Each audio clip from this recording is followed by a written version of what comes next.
یہ عنصر معلوم کرنے کا طریقہ ہے۔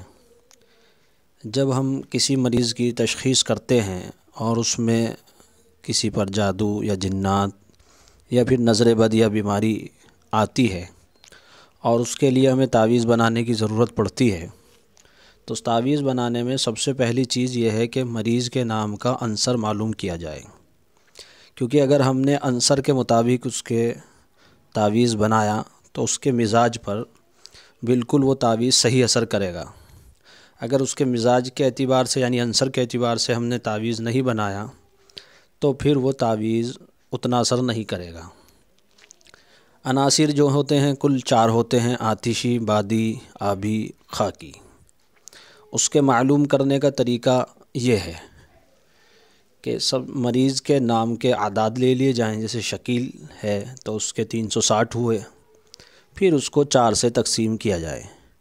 تقسیم کرنے کے بعد نیچے آخر میں جو نتیجہ بچے، اب جیسے یہاں 0 بچ رہا ہے تو اس کے اعتبار سے یہ ہم نے 4 نتائج دیے ہیں۔ 0 بچے تو خاکی ہے مزاج، اور 1 بچے تو آتشی ہے، 2 بچے تو بادی ہے، اور 3 بچے تو آبی ہے۔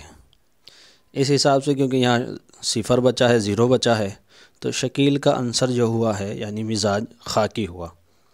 اب ہم نے ان کا مزاج جب معلوم کر لیا ہے، اب آتی ہے باری تعویذ بنانے کی۔ تو اب ہم جب کتابوں میں دیکھتے ہیں کہ تعویذ جادو کے، جنات کے لکھے ہوئے ہوتے ہیں، نظر کے تعویذ ہوتے ہیں، اس کے اندر چالیں ہوتی ہیں، تو وہ 4 چالیں ہوتی ہیں۔ ہم آپ کو بتائیں گے کہ اس چال کو اس مریض کی چال پر کیسے بدلنا ہے، کیونکہ تاکہ آپ ناقل کے بجائے عامل بنیں۔ کیونکہ ناقل یہ ہوتا ہے کہ کتاب سے نقل کر دیا جو بھی لکھا ہوا ہے، اب وہ صحیح ہے، غلط ہے، کیا نہیں ہے، کچھ معلوم نہیں کیا۔